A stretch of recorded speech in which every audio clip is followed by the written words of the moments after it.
today Kilroy goes off the shelf on Columbia Games. Now, Columbia Games was founded in 1972, and one of their first games was Quebec, 1759. And what they're known for is block war games. And what you got with a Columbia block war game was a box, actually a box sleeve that showed the cover art and a description of the game. Then you had a nondescript box, and in that nondescript box, you got blocks. I kept mine in Ziploc bags to seal in the freshness. You also get dice, you get rules, and you get a board. Now, the board is not mounted. It is cardboard, but it does serve its purpose. The key feature of a block war game is the blocks. And the blocks serve really kind of three main purposes. Number one, it keeps track of your steps. So when you take a loss or take a hit, you rotate it, and eventually when you take the last hit, it is off the board. When it is on the board, it serves the second purpose of it gives you some tactile feel. This is, different than having a stack of counters. You'll see a group of blocks and give you an impression of, well, how many's in that force? You don't know exactly what's in the force until you attack it and then see what's on that side, because on the flip side it's blank. And so when you're sitting across the table, all you see is a group of blocks and you need to attack it to find out. Now, the next game that I have is from 1974 when they came out with Napoleon, the Waterloo Campaign. Now, this isn't the original game from 74. I believe this is like the third edition, which actually added a lot more blocks. But unfortunately, they have a smaller map. So when you put the counters or the blocks on the map, it got really crowded. They gave you a little battle board to put your units on for combat, but you put them back on the board after the combat, whoever survived. And so what you ended up doing, you had a very, very cluttered map. And this was a point-to-point kind of map, which used the road systems or networks to do your attacks. So that was kind of a big complaint about this. I believe in the fourth edition, they came out with a bigger map. The other thing that they added was they added leaders. So you actually had, here's Napoleon, and you have your standard, step loss blocks.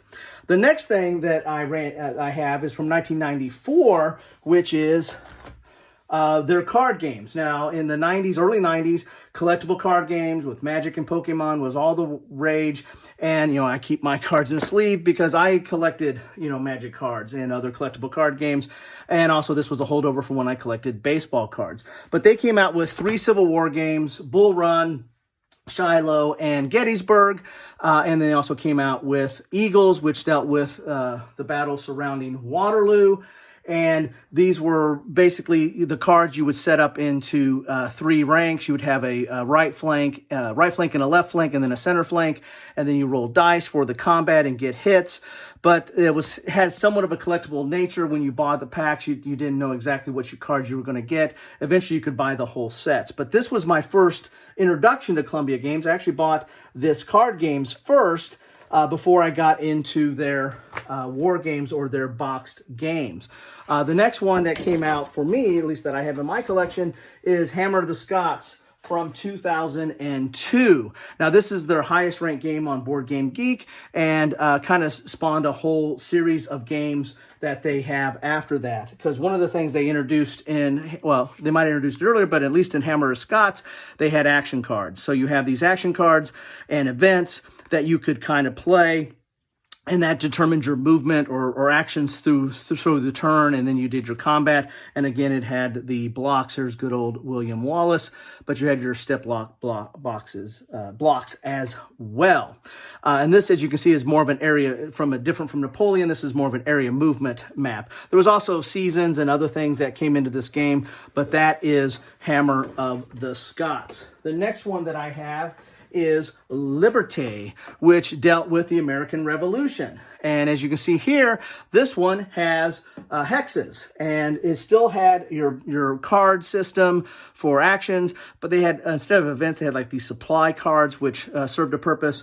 And then, of course, you have your blocks with their step loss as well. But as you can see here, there's hexes on the board, which is a little bit different from the area movement from Hammer of the Scots. The next one I have is Crusader Rex, which came out in 2000 and 5. And as you can see here, this goes back to the point-to-point kind of movement that you have here. It kept the action cards and events. And then, of course, you have your blocks with the step loss on it and, kind of the really nice art. Another thing I should mention on block war games, they come with stickers. You have to put stickers on them before you can play. And this dealt with the Crusades, hence the name Crusader Rex. The next one I have is Athens and Sparta. This game right here. And as you can see here, they went back to the hexes. And this one, again, had the action cards and events on them. And then you also had, of course, your blocks with the step losses. Now, this game is very asymmetrical because of the nature of the conflict between Athens and Sparta, because the Athenians had a very strong naval force, and so they're going to command the seas, and the Spartans had a very powerful land force, and so they're going to be stronger on land, and so it's a very asymmetrical battle. The last thing that I have here is the Harn map. Now, this isn't a block war game, but what this is a role-playing universe that Columbia has. They have this Harn system or Harn universe, and there's a lot of role-playing elements or systems or modules to that, and I have some of those as well. So that is a review of Columbia games off my shelf. I hope you enjoyed.